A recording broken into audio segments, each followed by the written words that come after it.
I am Joe Miyake, and today on Diving In Too Deep, we are talking with Trey, the travel writer and small business owner. So that trip from Colorado to Yosemite to California, how many days was that? I took about 13 days to do that one. Okay. And then you did end up camping at the furthest west spot, like you said? Yeah, so occasionally I would go into hotels. Actually got to stay in some great little places. Ended up one night, couldn't find anywhere to stay or camp. And this guy had this wonderful little bed and breakfast in, I think it was Florence, Oregon. And was totally willing to just let us crash there, which was turned out to be really cool and a lot of fun. So yeah, it's really just some nights it's great to throw a tent out. Other nights it's really nice to get to meet people and have experiences like that. For those of us that haven't driven through redwoods before, describe the experience. Oh, that was my third time going through the redwoods, and every time it's just you'll be riding along, and parts of it you come out to the ocean, and then you're back into the woods, and then the ocean is there again, and it's sort of like everything just stops. It gets really quiet. A lot of times if I've got hills, I'll just kill the engine on the bike, and you just kind of listen and you watch the way the sun's coming through the trees, and you just feel immediately like the smallest thing on the planet, and there's just such reverence for how old they are, and I'm just in awe every time that I see them. I'm hoping actually to go out again in April, so I was thinking about it a lot today as I was working on that trip. So if you had to guess, how old were those trees that you drove through?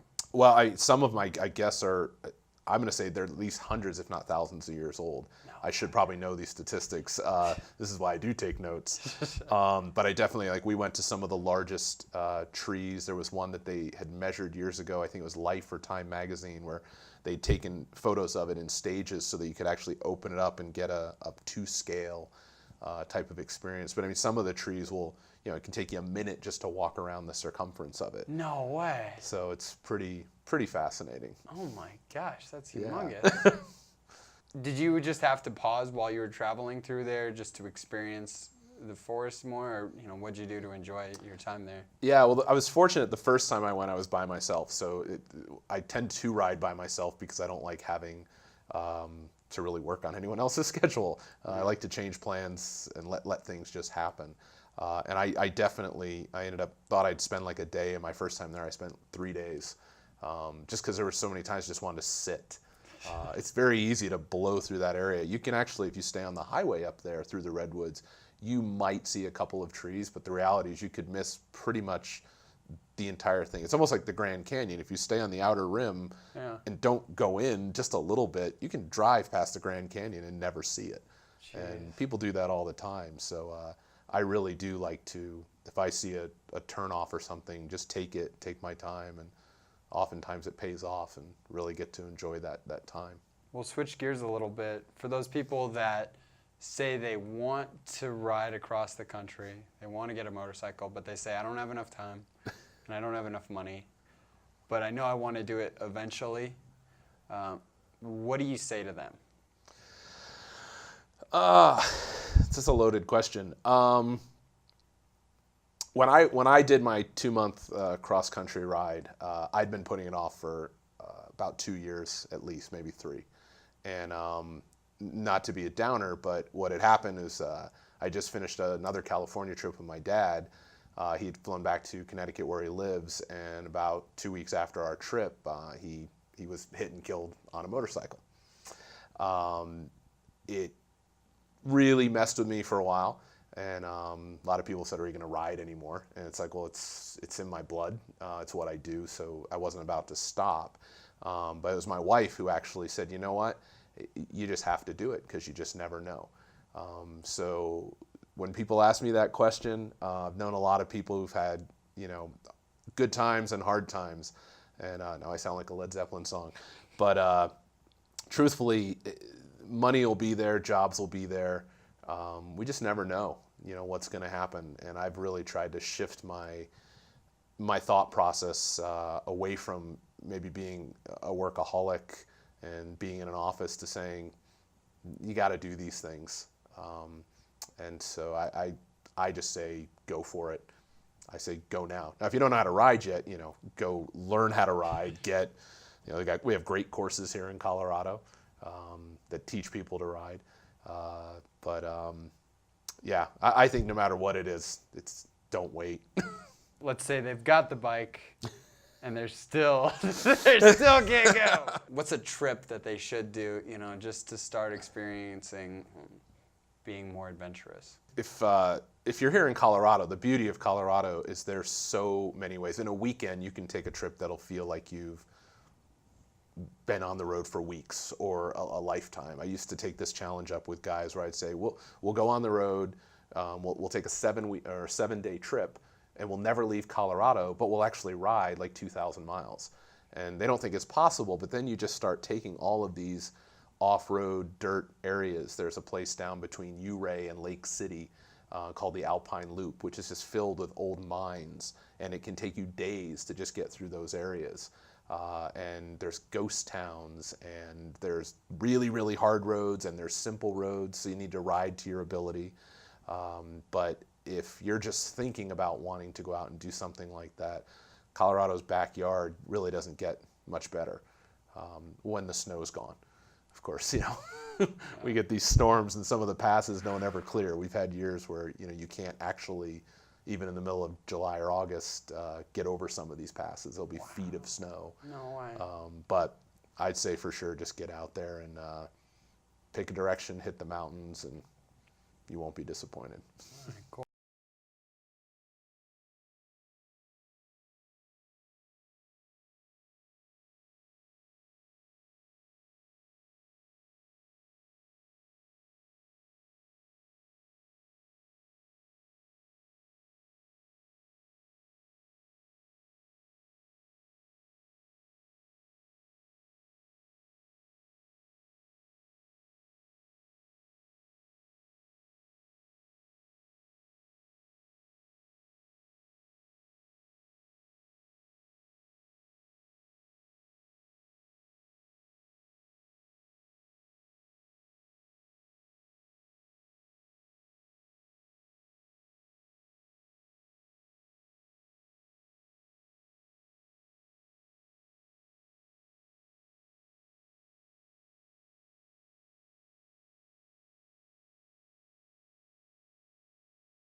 time, yes.